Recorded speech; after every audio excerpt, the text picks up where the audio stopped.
What do you do when you don't know what to do? That's the issue I've been dealing with for these past few weeks. I'm Barry Kibrick, and I don't have the answer.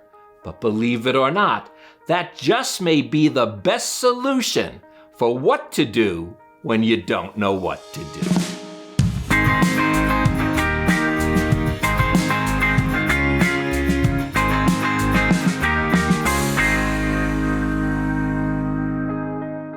Sometimes in life, we find ourselves at a crossroads.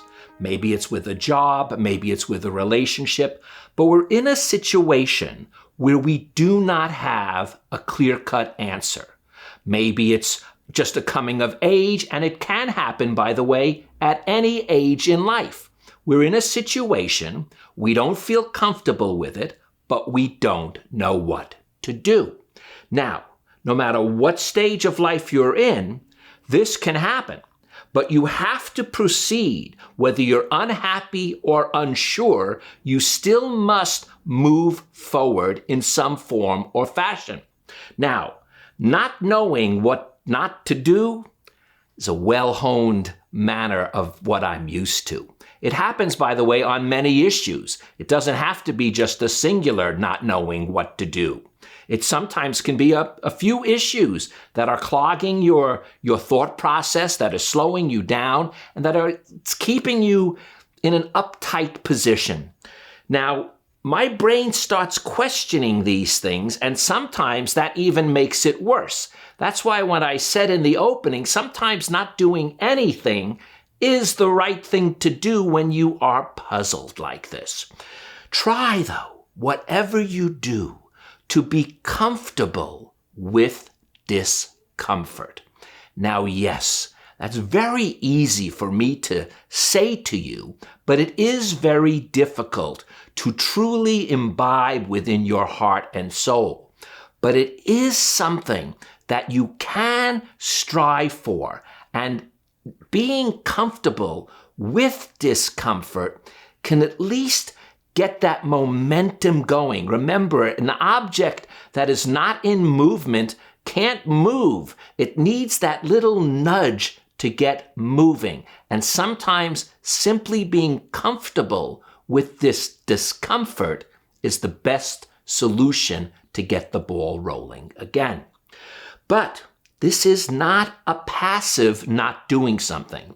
You've always got to show up. No matter what it is, you've got to show up and do the best you can, even if it's in a situation that is almost unbearable. I had to deal with that for quite a number of years, but I was able to, over time, find something within it that either allowed me to express a form of creativity, or at least see that whatever task I was doing was at least helping someone.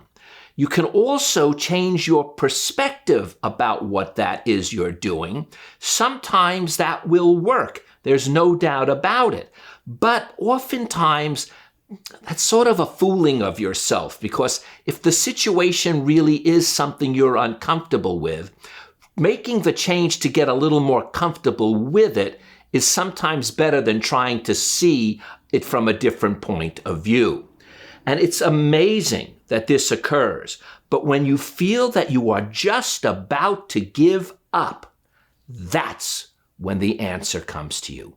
It never will fail. That's why you can never, ever give up, because it's right on that cusp when things seem so bad that the answer is just around the corner.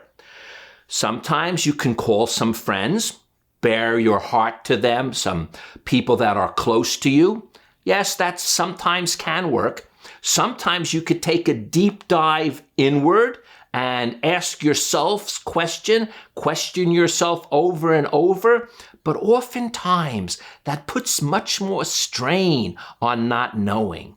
It's the letting go of not knowing, the feeling comfortable as you can, that opens up the doors for things to come through to you to give you the answers to that ultimate question of what do you do when you don't know what to do.